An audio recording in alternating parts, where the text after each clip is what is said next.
Gempa 1926 memang fenomenal. Beberapa kisah ini pernah diceritakan oleh Hamka misalnya di dalam bukunya yang berjudul Ayahku. Dan kemudian juga mengenai gempa 1926 ini juga pernah dikisahkan dalam peringatan 15 tahun Diniyah Putri.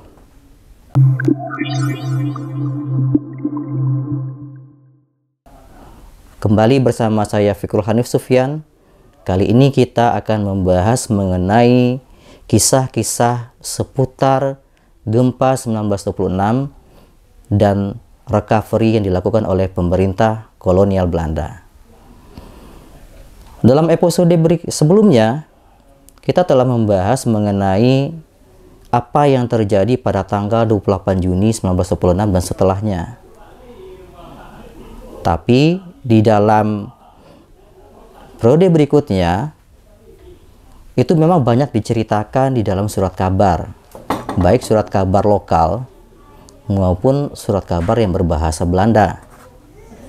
Nah, pemerintah kolonial Belanda itu sebenarnya melalui Resident with Law, ya, yang pernah tinggal di Padang Panjang pada tanggal 29 Juni tahun 1926 atau sehari setelah gempa hebat itu juga merasakan efek dari gempa itu. Ketika di malam hari ia menginap di Padang Panjang, kembali terjadi gempa. Dan ia merasakan bagaimana suasana ketakutan di masa itu. Dan Whitlow pada tanggal 29 Juni ketika ia kembali ke Padang, ia kemudian segera menghubungi Gubernur Jenderal Hindia Belanda yang waktu itu berkedudukan di Buitenzorg, yang hari ini kita kenal sebagai Kota Bogor. Apa yang dilaporkan oleh Resident Whitlow pada masa itu? Ia melaporkan mengenai apa yang dilihatnya, dampak kerusakan hebat dari gempa 1926 itu yang meluluhlantakkan hampir seluruh bangunan yang pernah dibangun oleh pemerintah kolonial Belanda di Padang Panjang misalnya. Belum termasuk rel kereta api, termasuk tramnya yang juga mengalami kerusakan di beberapa titik.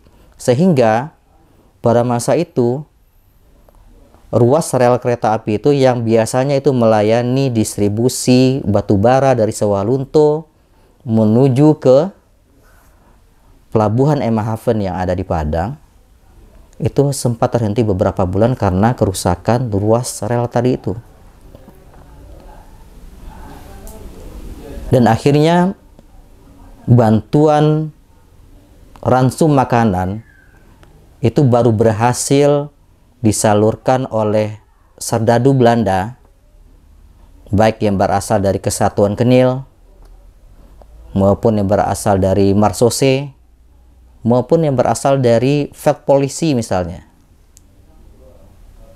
Ini baru bisa mereka salurkan bantuan itu pada tanggal 5 Juli tahun 1926. Kenapa terjadi keterlambatan itu? Karena beberapa ruas jalan itu tertimbun oleh tanah akibat dari guncangan gempa tadi itu. Nah, ternyata berita mengenai gempa 1926 ini sampai ke dunia luar. Konsul Jenderal Swedia pada masa itu menggelontorkan dana yang cukup besar, belum termasuk dari dana yang digelontorkan juga oleh pemerintah Australia pada masa itu.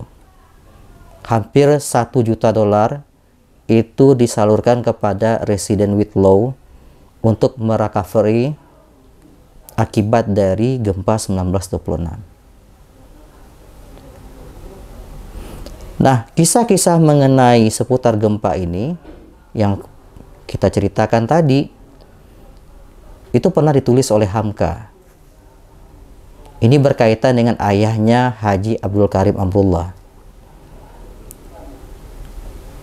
Pendiri dari Sumatera Tawalib ini, ketika gempa itu dia tidak berada di tempat.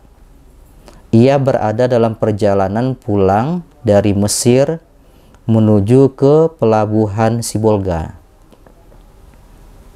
Dari sanalah ia baru mengetahui terjadi gempa di Padang Panjang. Akhirnya dengan mengendarai otomobil yang berlaju kencang dari Sibolga menuju Padang Panjang, dalam benaknya Haji Rasul ia hanya ingin melihat bagaimana keadaan rumahnya yang ada di Gatangan. Dalam perjalanan dari Sibolga menuju ke Padang Panjang itu, dalam pikirannya Haji Rasul itu terus berkecamuk mengenai kondisi dari rumahnya, belum termasuk misalnya surau jembatan besi, ataupun misalnya Sumatera Tawalib yang sudah ditinggalkannya.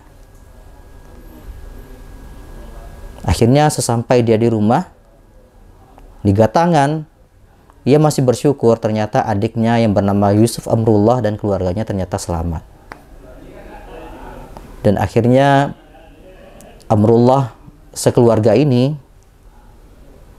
kemudian meninggalkan Padang Panjang menuju ke Maninjau pada tanggal 30 Juni 1926.